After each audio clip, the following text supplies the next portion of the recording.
For 80 years, Batman's nights have been a dance with organized crime. But this ain't your grandpa's mafia.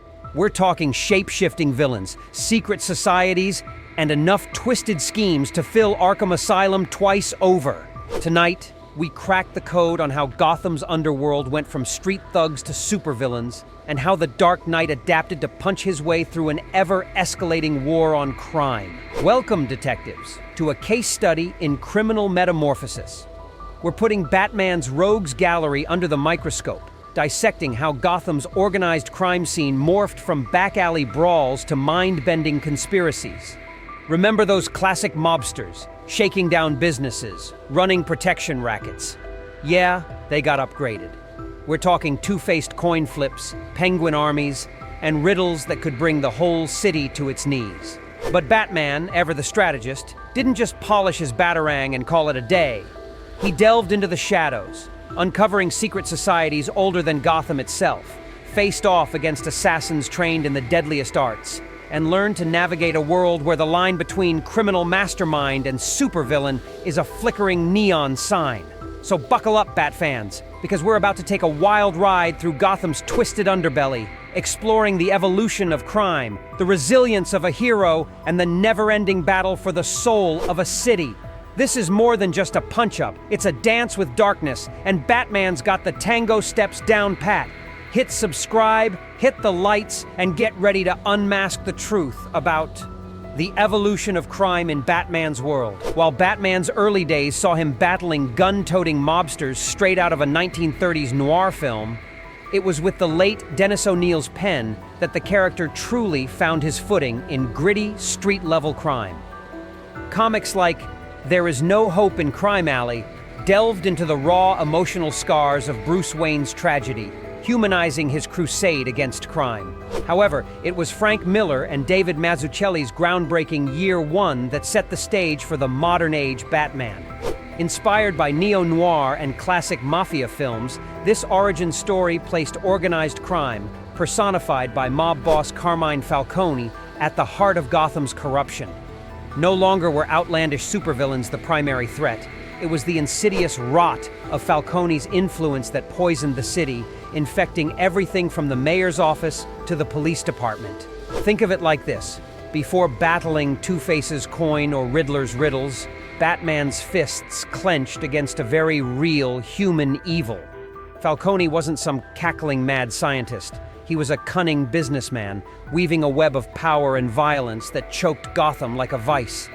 He represented a system rigged against the innocent, one that Bruce Wayne swore to dismantle, brick by bloody brick.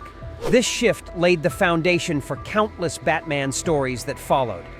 It wasn't just about punching thugs, it was about tearing down the corrupt edifice that allowed them to thrive. This focus on systemic crime, rooted in the gritty realism of organized crime narratives, made Batman's fight all the more compelling. It wasn't just about a masked vigilante versus a colorful villain.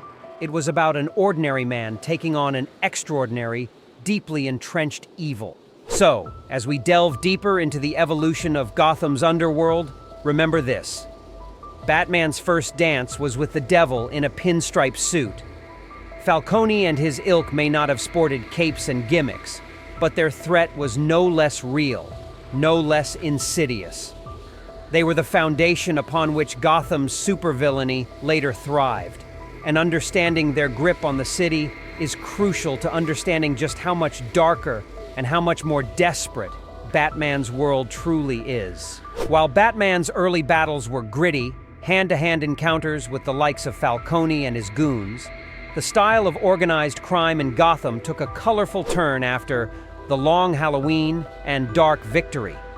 These masterfully crafted stories by Jeff Loeb and Tim Sale became a turning point, marking the beginning of the end for traditional mobsters and the rise of the flamboyant supervillain as Gotham's new top dog.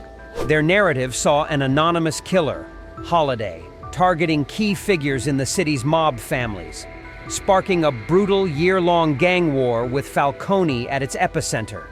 The subsequent Dark Victory focused on a copycat killer preying on cops connected to Harvey Dent, ultimately pushing him further down the path that would transform him into Two-Face.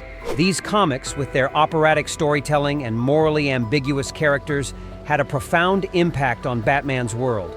In-universe, they marked a shift where Carmine Falcone himself lamentingly acknowledged the new freaks atop Gotham's criminal food chain. Two-Face's descent from city champion to vindictive villain became the embodiment of this change. His embrace of theatricality and brutal violence paved the way for other outlandish supervillains like Joker, Poison Ivy, and Riddler to claim their stake in the new criminal order. This wasn't just about flamboyant costumes and gimmicks, though. The supervillains brought a different flavor of chaos to Gotham's underworld. Penguin, with his high society veneer and umbrella-wielding henchmen, offered a twisted version of gangster glamour. Black Mask, wielding the power of his family's wealth and ruthlessness, became a terrifying symbol of how twisted privilege could fuel criminal empires. This change brought about a new dimension to the Dark Knight's fight. No longer were his nights spent cleaning up back alleys and busting gambling rings. He faced off against larger-than-life threats with twisted ideologies and even crazier weapons. While the grit of traditional mobsters remained, it was overlaid with a layer of dark theatricality, presenting Batman with a whole new set of challenges and a city teetering on the brink of something far more monstrous than mere organized crime. The legacy of the Long Halloween and Dark Victory is undeniable. Their influence can be seen in everything from Christopher Nolan's The Dark Knight trilogy to Matt Reeves's recent The Batman. They opened the door to a Gotham where the line between mob boss and supervillain blurred, forcing Batman to adapt his tactics and confront the ever-escalating madness that now gripped his city. While supervillains may have taken center stage after Falcone's reign, organized crime in Gotham never stayed put. It adapted, morphing into something even more insidious: shadowy conspiracies lurking in the city's heart. Figures like Ra's al Ghul, with his League of Assassins and global shadow puppetry, embody this shift. Their brand of organized crime isn't confined to back alleys. It's about wiping out entire civilizations they deem unfit. It forces Batman to step beyond mere street justice and into the role of global watchdog. This evolution reflects Batman's own growth as a detective and crime fighter. As he tackles bigger challenges, so too do the criminal enterprises he faces. Take the Court of Owls, introduced in Scott Snyder and Greg Capullo's Court of Owls saga. This chilling cabal of Gotham's corrupt elite manipulates the city from the shadows, rigging elections, controlling gangs, and eliminating threats with their elite assassins, the Talons. It's organized crime masquerading as high society, a chillingly realistic twist. Grant Morrison's run on Batman also explored this theme with The Black Glove and Leviathan. Led by the enigmatic Dr. Hurt, The Black Glove caters to bored elites eager to witness orchestrated battles between good and evil. Leviathan, on the other hand, throws its master strategist against Batman and his global team on a Mission Impossible scale. These villains raise the stakes, proving that organized crime in Gotham can operate on a truly international stage. This shift towards grand conspiracies does more than just escalate the narrative. It reflects the tonal versatility of Batman himself, from the gritty realism of Year One to the epic globe-trotting of Batman Incorporated. The Dark Knight seamlessly adapts to fit the story's atmosphere.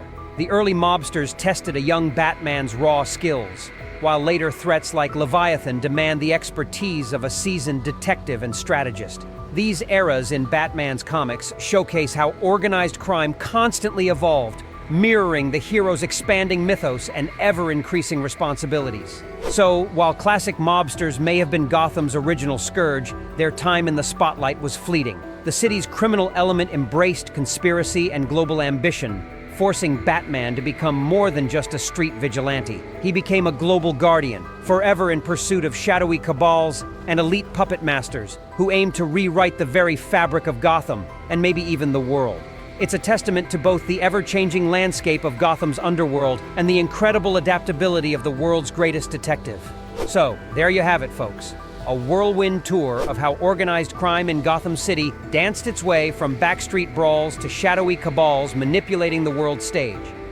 Batman's rogues gallery has become a bizarre cocktail of gun-toting mobsters, flamboyant supervillains, and global puppeteers, each demanding a different set of skills from the Dark Knight. It's a testament to his unwavering tenacity and ever-evolving arsenal that he keeps Gotham from spiraling into utter chaos.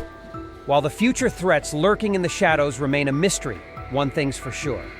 Batman will be ready, whether it's dusting off his detective skills against a cunning conspiracy or throwing fists with a neon-clad madman. With that said, thanks for watching, and until next time, remember, even in the darkest corners of Gotham, the bat signal still shines.